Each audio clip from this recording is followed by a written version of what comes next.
Two right-wing parents who moved their family to Russia to escape the so-called woke America, they're now regretting their decision because the father is now being sent to the front lines of the Russian war on Ukraine. Let's discuss. I'm Dave Aronberg, former state attorney for Palm Beach County, a.k.a. the Florida LawMan, here on Legal AF, where we meet at the intersection of law and politics. Thank you for hitting that subscribe button.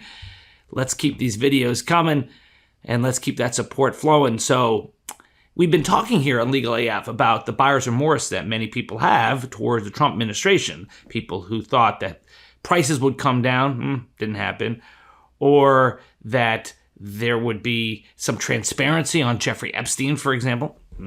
Hasn't happened.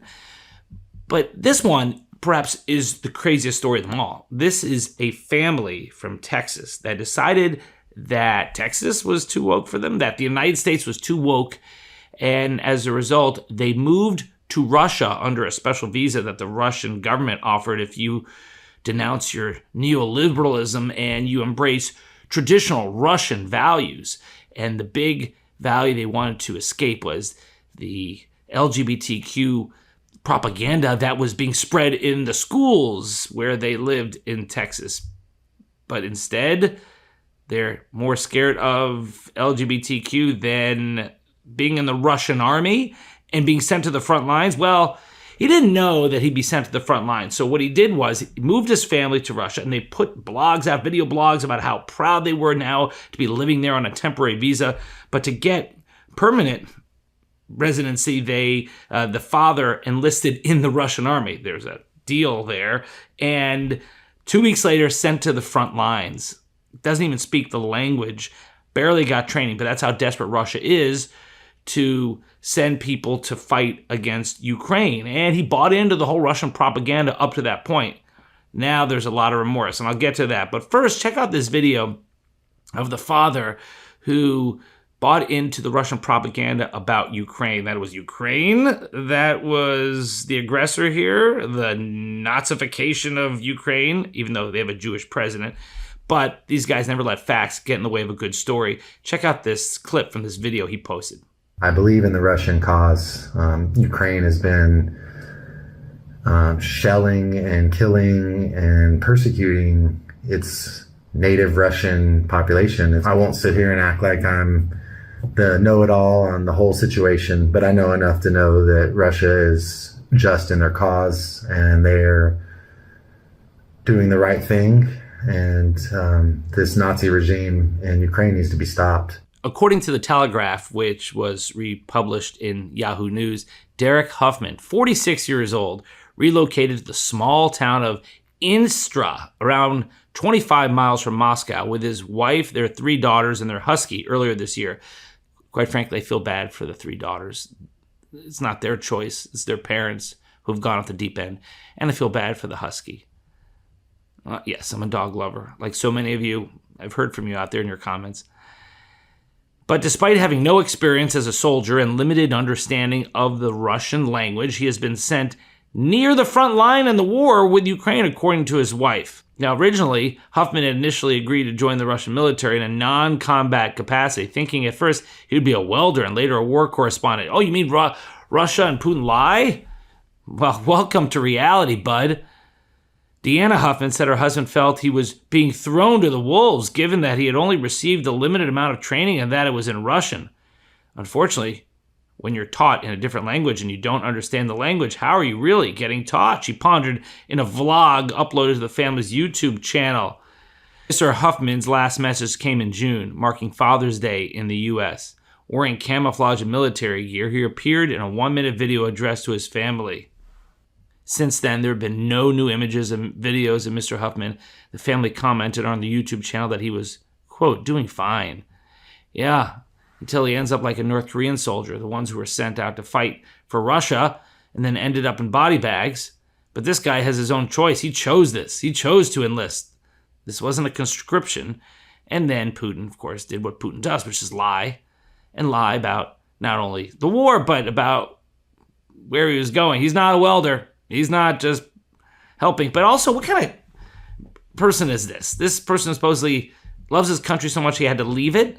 Can you imagine back in the day of Reagan, where Russia, the Soviet Union, was the evil empire, and now you have these far-right individuals flocking to Russia, and if they're not moving there, they are lionizing Putin and Russia because there's a lack of diversity there. There's the traditional Christianity in their minds, when in reality, it's a dictatorship. It's a tyrannical government who is launching an immoral war against an innocent country, and this guy's supporting it. That's better than learning about diverse cultures and sexual orientations in schools, or at least in daily life. Is it all worth it? And things aren't going as well, even though the family says that he's fine. However, a link on their channel, which has since been deleted, directed users to a Telegram group titled Save That Little Girls. Created on Sunday, the group contained one message: "We are asking the United States government to save this family," along with a photo of Mrs. Huffman and her daughters crying in the street. So, even if they're not the ones who created that message, they're the ones crying in the street. They're the ones clearly having buyer's remorse. And I know there are a lot of people who think this is an example of FAFO. You know what that means? Yeah, they messed around and found out.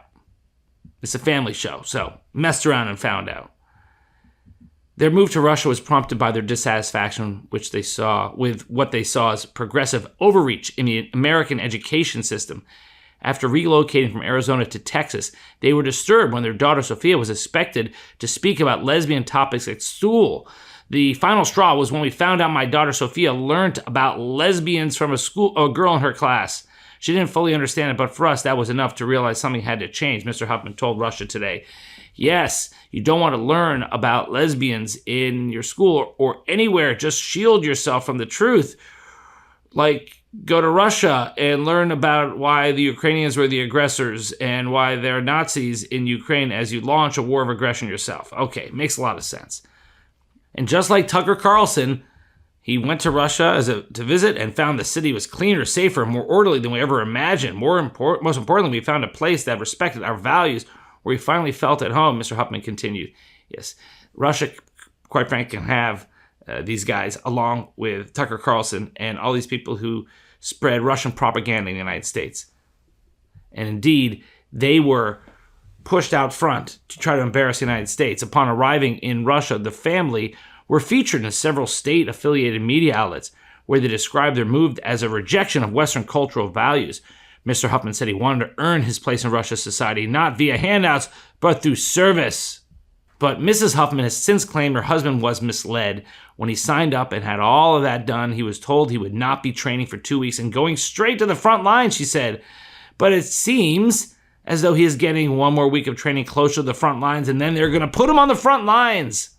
And here's the kicker. You know about that village they moved to, that small town outside of Moscow? Well, it's actually built as an American village. Yes, as a settlement in this town created by a U.S. expat and blogger, Tim Kirby, who has lived in Russia for 2 decades. It was founded in 2023 as a refuge for Americans fleeing what Mr. Kirby described as, quote, liberal gender norms. However, only 2 families, including the Huffmans, are known to have moved there, according to a report by United 24 Media. You know you're a sucker when you go to this American village, this so-called utopia in Russia of all places, and you look around, there's only one other family there. FAFO. And I hope that the kids are okay, and I hope that the husky is okay, and I hope that they're able to come back to our country with all of its problems, with all of its faults, a whole lot better than Russia. And at least they don't have to worry about being sent to the front lines. That's the latest here on Legal AF. We'll keep updating this when news comes, and I'm Dave Aronberg, aka the Florida LawMan. If you like this video, please like, subscribe, share with a friend, leave a comment below. Thank you for hitting that subscribe button. Thank you for buying my book, Fighting the Florida Shuffle, which exposes the fraud and abuse in the drug treatment industry and how well-intended federal laws have enabled this corruption. Check it out on Amazon and other fine places. And I'll see you next time. Can't get your fill of Legal AF? Me neither. That's why we formed the Legal AF Substack. Every time we mention something in a hot take, whether it's a court filing or a oral argument, come over to the Substack. You'll find the court filing and the oral argument there, including a daily roundup that I do called, wait for it, Morning AF. What else? All the other contributors from Legal AF are there as well. We got some new reporting. We got interviews. We got ad-free versions of the podcast and hot takes. Where? Legal AF on Substack. Come over now to free subscribe.